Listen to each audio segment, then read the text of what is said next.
오늘 이 새벽도 하나님께서 우리를 사랑하사 우리를 불러주셨습니다.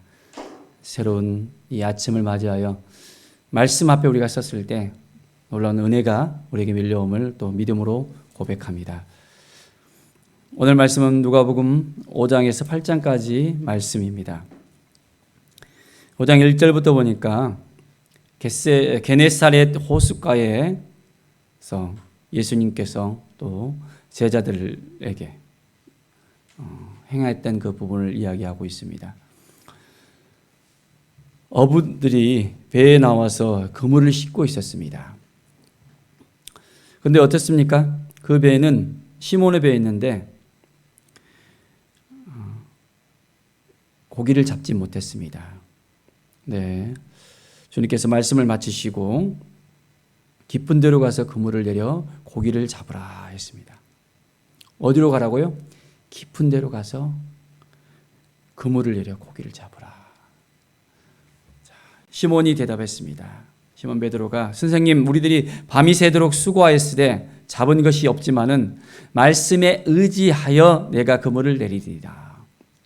뭘 의지했다고요? 그들이 말씀을 듣고 말씀의 감동을 받고 말씀 앞에 섰을 때 그 말씀을 통해서 이제 그들이 마음이 주께 더 가까이 나갔고 주님의 말씀에 온전하게 믿음으로 응답하는 것을 볼 수 있습니다. 말씀에 의지해서 그물을 내렸습니다. 어떤 일이 벌어졌습니까? 배에 가득하게 고기를 잡을 수가 있었습니다. 고기가 넘쳐나서 동무들에게 또 손짓해서 와서 이제 두 배에다가 가득 고기를 실었습니다.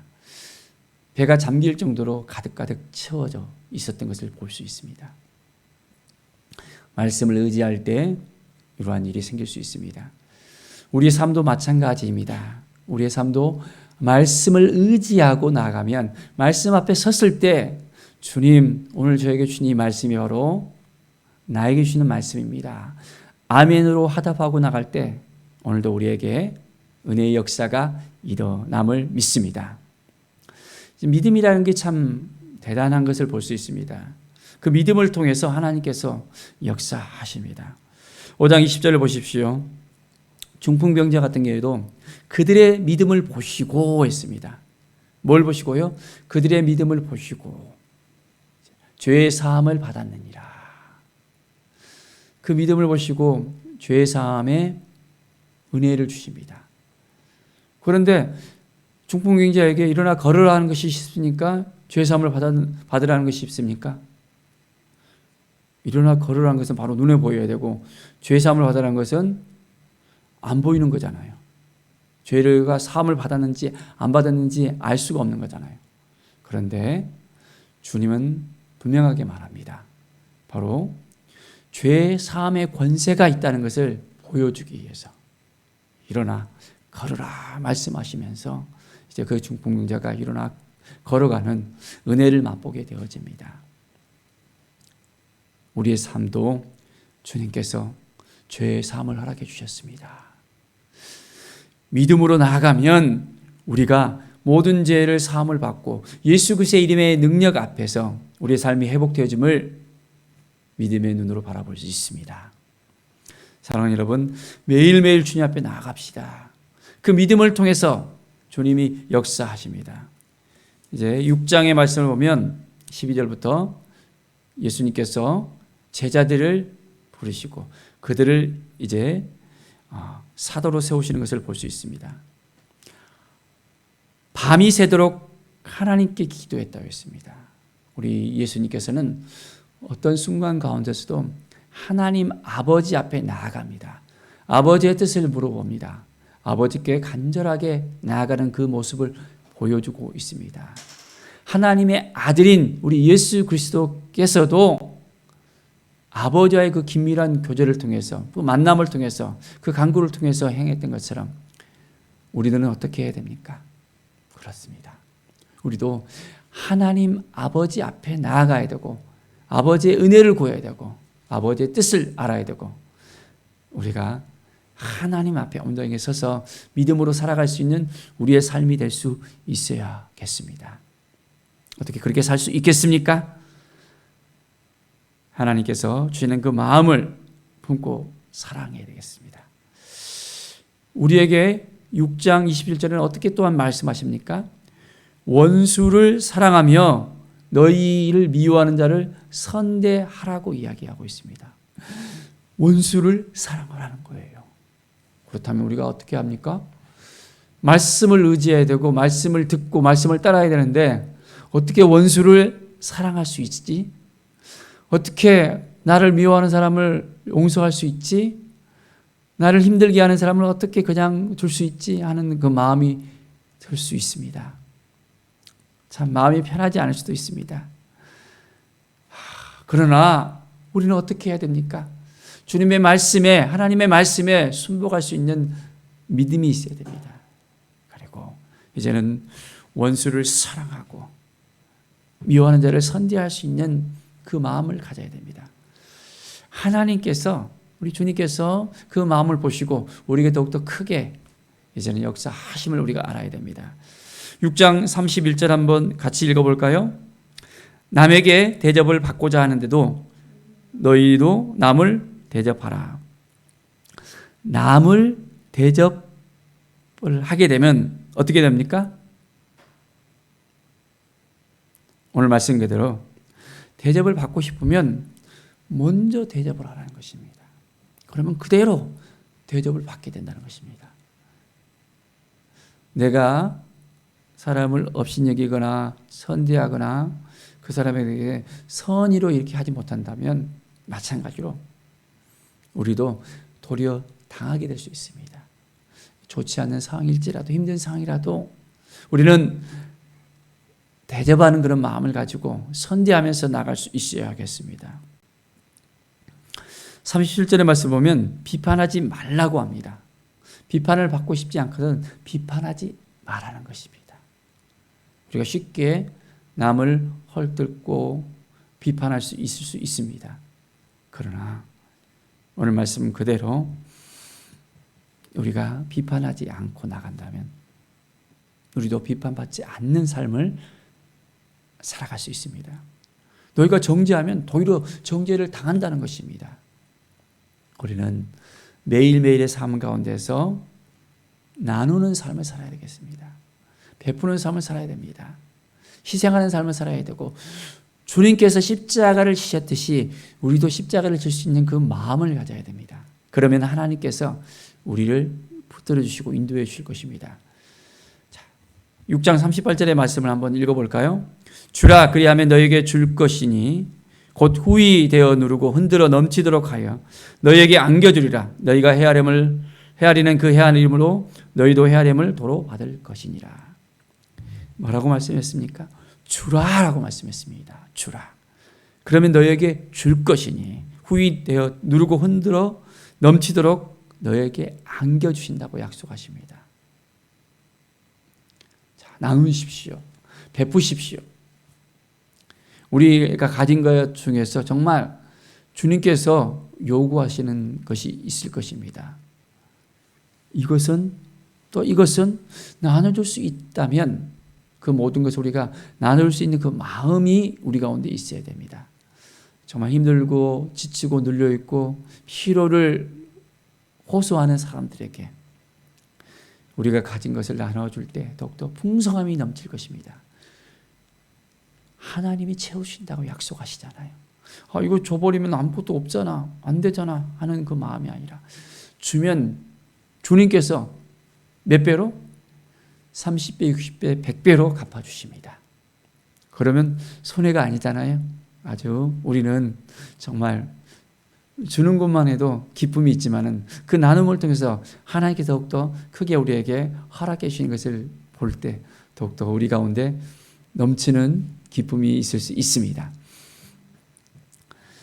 7장의 말씀을 보면 백부장 이야기가 나오고 있습니다. 백부장의 종을 고치는 모습입니다. 그런데 이제 예수님께서 내가 집에 가서 그 너희 종을 고치겠다라고 이야기합니다. 그런데 예수님께서 어떻게 이야기합니까? 주님 아닙니다. 주님이 오시는 것 감당하기 힘듭니다. 내가 종들에게 하인들에게 가라 그러면 가고 오라 하면 이렇게 오는데 자, 우리 주님께서 말씀만 하십시오라고 이야기합니다.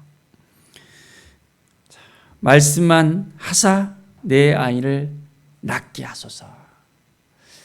말씀이 중요합니다. 말씀이.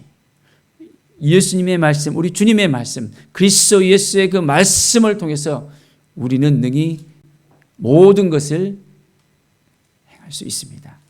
자, 오늘 어떻게 우리 모두 말씀으로 살겠습니까? 말씀 앞에 서겠습니까? 말씀으로 새 힘을 얻을 수 있겠습니까? 그렇다면 말씀을 붙들고 사십시오. 나는 너무너무 바빠, 힘들어. 일에 얽매이고 가사 일에 얽매이고 또한 자녀 일에 얽매이고 세상에 많은 일들을 갖다가 하면서 24시간을 하나님께서 주셨는데 그 24시간 가운데서 우리가 하루에 5분, 10분도 성경을 읽지 않습니까? 그건 문제가 있는 것입니다. 영의 말씀을 듣지 못하고 영의 말씀 가운데 우리가 서지 못한다면 이 하나님의 말씀이 우리를 이끌어갈 수 없다는 것을 우리는 분명히 알아야 됩니다. 말씀으로 행하는 놀라운 은혜가 있기를 바랍니다. 자, 온전히 그 백부장의 믿음을 보시고 이제는 그 하인을 고치시는 주님이십니다. 우리의 믿음을 보시고 주님 말씀만 하시면 오늘도 그대로 되어질 것입니다 라는 그 믿음을 통해서 오늘 우리 하루가 더욱더 기쁨과 감사와 찬양이 넘치는 하나님의 영광이 되어지는 귀한 날이 되기를 바랍니다. 7장 37절 보면 죄를 지은 한 여자가 나오고 있습니다. 이 여인은 많은 죄의 사함을 받았던 것을 볼 수 있습니다. 감격하고 그 감격에 못이 있어서 향유 옥합을 가지고 그것을 깨뜨려서 주님의 발에 붓고 머리카락으로 그것을 씻는 그 모습이 나오고 있습니다. 그 감격 가운데 우리가 살아갈 수 있겠습니까? 죄 사함을 받은 그 감격 가운데 사랑을 많이 받았다고 했습니다. 그 사랑을 받은 것을 그대로 실천할 수 있는, 나눌 수 있는 그 마음, 우리는 오늘 하루를 주님께 어떻게 사랑으로 다가갈 수 있겠습니까? 너무나도 많은 사랑을 우리가 받았는데 우리는 어떤 사랑을 주님 앞에 드릴 수 있겠습니까? 가장 귀한 것을 드릴 수 있겠습니까? 가장 값진 것을 드릴 수 있겠습니까? 가장 사랑한 것을 드릴 수 있겠습니까? 우리가 가진 것 중에서 이건 안 돼가 아니라 주님이 원하시면 그 마음으로 우리가 온전하게 드릴 수 있는 우리의 삶이 되시기를 바랍니다. 그럴 때 주님께서 우리에게 더욱더 풍성하게 채워주시고 인도해 주심을 우리가 경험하게 되어집니다. 8장의 말씀을 보겠습니다. 8장의 말씀을 보면 4절부터 씨 뿌리는 비유에 대해서 나오고 있습니다. 이 씨는 뭐라고 했습니까? 하나님의 말씀이라고 했습니다. 하나님의 말씀. 오늘 계속해서 말씀이 나오고 있잖아요. 이 말씀을 우리가 어떻게 받아야 되고 이 말씀을 어떻게 해야 됩니까? 4가지의 비유를 나오고 있습니다. 길가와 바위, 가시떨기, 좋은 밭. 이곳에 씨를 뿌려졌을 때 어떻게 되어집니까? 길가에 떨어지면 어떻게 됩니까? 씨가 곧 마르게 될 수밖에 없죠. 새가 와서 쫓을 수밖에 없죠. 사단이 이제는 그 말씀을 빼앗아가 버리는 거예요. 그러니까 어떻게 됩니까? 마귀에 이끌려가는 삶을 살 수밖에 없어요. 질질질 끌려다닐 수밖에 없습니다.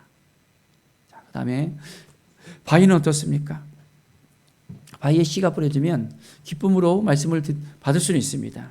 그런데 뿌리가 내리지 못하기 때문에 시련이 오면 이내 넘어질 수밖에 없습니다. 쓰러질 수밖에 없습니다.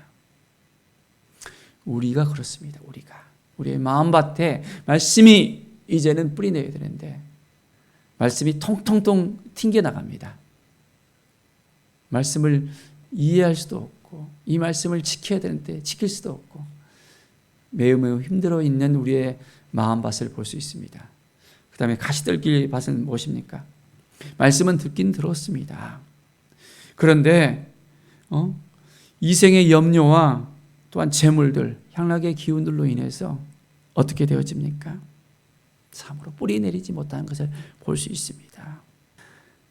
결실을 해야 되는데 결실이 되지를 못하는 거예요. 농부가 추수 때가 되면 아주 곡식들이 무럭무럭 자라서 결실을 많이 얻잖아요. 그걸 보면 너무너무 기쁘잖아요. 그런데 우리가 하나님 앞에 결실된 그것을 하나도 보여드릴 수 없는 것이 바로 우리의 마음밭이라는 거예요. 지금 한번 우리의 마음밭을 한번 보십시오. 결실을 맺고 있는지 그렇지 못하고 있는지. 네 번째는 좋은 땅입니다. 좋은 땅은 어떻습니까? 착하고 좋은 마음으로 말씀을 듣고 지킨다는 것입니다. 어떤 마음?